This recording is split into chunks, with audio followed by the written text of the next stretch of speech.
I was trying to kind of say where the directions should we go in the future that is important not only to the practice but also to academia, because that's important that the two come together. We talk about the practical side and academic side. And a few of the themes I identified, one was emotion. So we're really starting to get a better grasp of the emotions in the crisis and how that impacts the people and how that influences your ability to communicate with people during that time. We've always known it's a really stressful time and it's difficult, but some of these new emotions that are coming out, one we looked at was moral outrage, makes it more challenging to communicate during those times. So how do we try to cope with that? Also looking some at the new idea of readiness and trying to be ready for crises, not just prepared, but ready to actually go out and to meet the crises kind of head on. And also to reinforce the importance of looking at the impact of the crisis upon your various stakeholders, those who are impacted by it.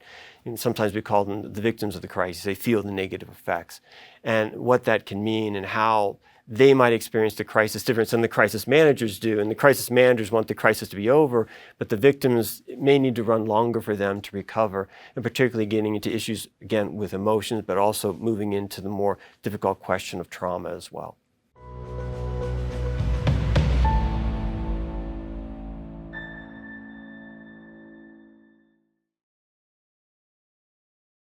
That's a big challenge in crises nowadays for corporations, is that sort of that online environment where you get the cancel culture and the activism, and they're trying to draw you in to their battle in many ways. And so it can be a battle over some type of social issue that's out there.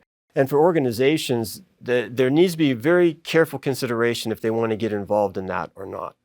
Because we used to see, particularly in the US, the advice was, well, jump right in. They all want you to talk about social issues. And the polling data would say, yes, 80% of your stakeholders want you to talk about the issue, but they don't all want you to talk about it the same way. One will take this side, other stakeholders are on the other side. So as an organization, you need to decide, should I be involved in that? And what a lot of organizations are doing now, and this is from talking with their chief communication officers, is really going back to their purpose, thinking, what is our purpose as an organization? It's part of their values and their mission, but kind of centering around purpose. And if it fits with their purpose, they will then talk about the issue and they will take a side on the issue, knowing that this is where they stand, and if their followers or stakeholders will join them in most cases, but knowing that they're also going to get backlash from the other side. So you have to be ready for that.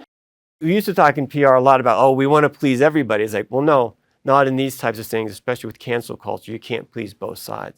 But you need to know who you are as an organization and make that choice. Because if you try to please both sides, in the end, like Disney had in a situation in Florida, or Bud Light in their situation around LGBTQ+, you wind up pleasing nobody.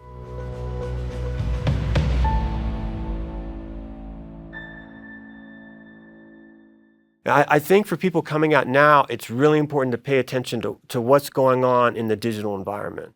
Because the digital world has really sort of changed the risk environment in which we exist. And that risk environment then influences the crisis environment for it.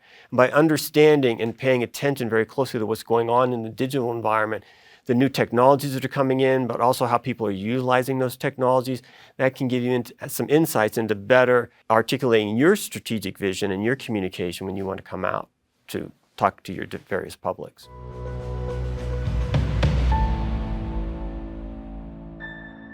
I think the future of the field really needs to draw upon a lot of different disciplines. I think communication is still at the heart of it, because we're out there communicating a lot about it. And I don't think it's overlooked. I've been in some simulations where like, oh, communication is an afterthought because they want to focus on the business side. It was like, that's important and you are going to take care of that. But communication is essential to it, because no matter how well or how poorly you manage a crisis, it's the perception of how you manage it that matters at the end. And that's built through your communication. Because you may be doing a lot of things really well, but if no one knows about them, it may come across in the media that you did not do much for people during that crisis situation. And I think it's good if you want to add in other disciplines. Psychology is very useful because psychology brings in the cognitive and the emotional aspects of it to understand it. And management as well, because management talks about strategy. And your job as a crisis manager is to navigate in a time when your strategy has been disrupted. And you need to try and plot a course through that rough time so that your organization comes out at the end in not too bad a shape and in good shape to kind of recover and rebuild from that crisis.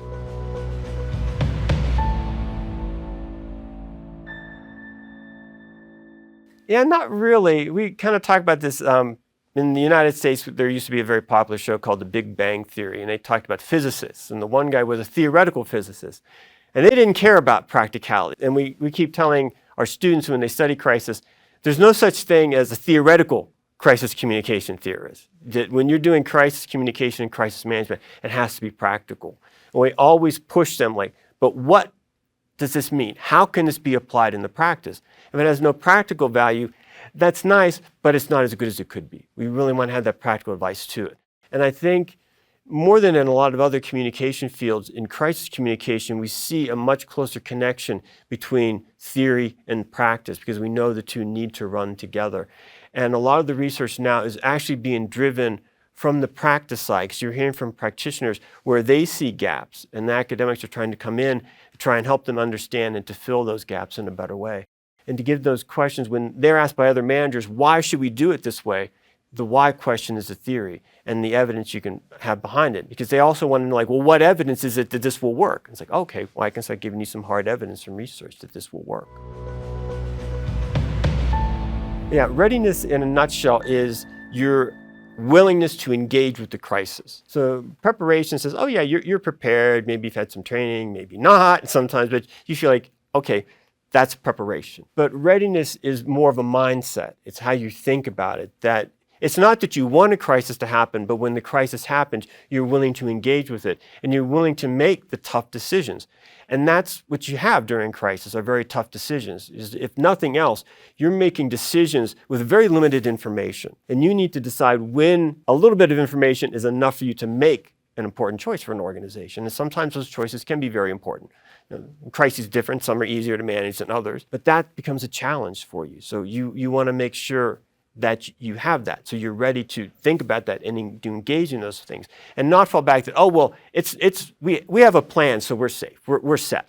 The plan covers everything. The plan covers nothing. The plan is just there as an asset for you. It's going to give you some resources. It's not going to tell you what to do. It's you as an individual that matters. And the more you talk to people in crisis management and the practitioners, the more you start to appreciate it's the people that matter and the team that matters. And part of we felt was the key to that was that readiness and that mindset to really engage with the crisis.